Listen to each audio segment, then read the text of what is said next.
अब हम करेंगे क्वेश्चन 36। इक्वेशन आपको गिवन है 28 माइनस 31x माइनस 5x²। ये इक्वेशन गिवन है। अब पहले से जितने क्वेश्चन हम लोग कर रहे थे, देखिए स्टैंडर्ड फॉर्म में सारी इक्वेशन गिवन थी, यानी x²। फर्स्ट टर्म क्या थी? x²। सारी टर्म x² थी। पर यहाँ पे देखिए फर्स्ट टर्म आपकी कौन से टर्म गिवन है, और equation x⁻², last term given है। तो इसको पहले स्टैंडर्ड फॉर्म में आपको कन्वर्ट करना होगा। सबसे पहले x⁻², उसके बाद x का वेरिएबल आएगा, फिर कौन सा टर्म लास्ट में आता है। तो इसको पहले स्टैंडर्ड फॉर्म में कन्वर्ट करते हैं, यानी पहला क्या आएगा? -5x² -5x²। सेकेंड टर्म आपका एज इट इज़ यही रहेगा -30x, और प्लस का कॉन्स्टेंट टर्म क्या हो जाएगा? लास्ट में आपका हो जाएगा। अब ये वाली आपकी इस स्टैंडर्ड फॉर्म में आ गया। अब आप इसको क्या करना, फर्स्ट टर्म और लास्ट टर्म की आपको क्या करनी? मल्टीप्लाई करनी है।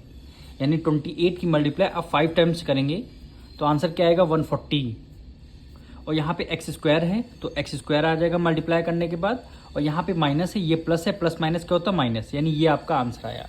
अब इसमें आपको फैक्टर्स निकालने हैं। 2 से डिविजल करेंगे, 2 7 जा 14, 0 आ गया। फिर 2 से डिविजल करेंगे, 2 3 जा 6, 2 5 जा 10। फिर 5 से डिविजल करेंगे, 5 7 जा 35। फिर 7 1 जा क्या आ गया? 7 आ गया। अब देखिए इनको कोई 2 फैक्टर्स ऐसे आपको अरेंज करने हैं कि प्लस करने पर वैल्यू क्या आनी चाहिए?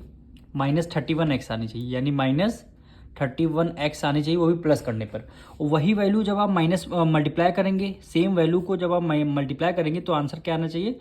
-140x²। -140x² आपको आना चाहिए। अब फर्स्ट टर्म को एज इट इज लिख देंगे, -5x² + 28। अब देखिए इन्हीं फैक्टर्स को आपको ऐसे अरेंज आपको करना है।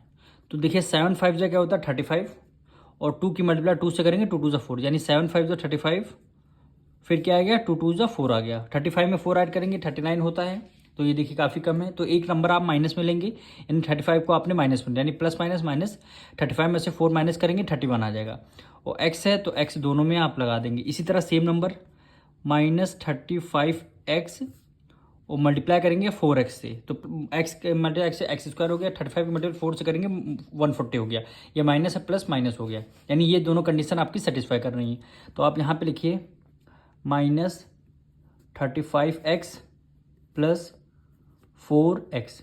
ये आपकी, अब देखिए फर्स्ट टर्म 2 टर्म से आपको कॉमन लेना है। यहाँ पे 5 है, यहाँ 35, दोनों किस टेबल में आते हैं? 5 की टेबल में। तो आपने 5 को बाहर कॉमन ले लिया। अब x² यहाँ 2 टाइम है, यहाँ 1 टाइम आपने क्या किया? x को भी बाहर कॉमन ले लिया। अब ये देखिए दोनों में माइनस है तो आपने माइनस भी दोनों बाहर कॉमन ले लिया। अब बचा क्या अंदर? माइनस। जब माइनस का साइन कॉमन ले लेते हैं तो अंदर के सारे साइन चेंज हो जाए। अब 5 भी आपका कॉमन हो गया, बाहर ले लिया। x यहाँ 2 टाइम 1 टाइम था, तो अब 1 टाइम आपने कॉमन, 1 टाइम बचा होगा।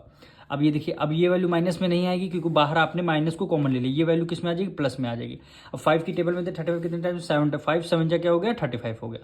x था, आपने x को बाहर कॉमन ले लिया। अब देख इन दोनों टर्म में आते हैं, यहाँ 4 है, यहाँ 28 है। तो 4 1 जा 4, 4 7 जा क्या होता है? 28। तो आपने क्या करना है? +4 को बाहर कॉमन लेना है। 4x में से आपने 4 को कॉमन लिया, बचा क्या? यहाँ पे x बचा, तो x को as it is write down कर लिया, प्लस है, प्लस का साइन लगा दिया। 4 की टेबल में 28 कितने टाइम्स में? 7 टाइम्स में। 4 7 जा क्या होता है? 21।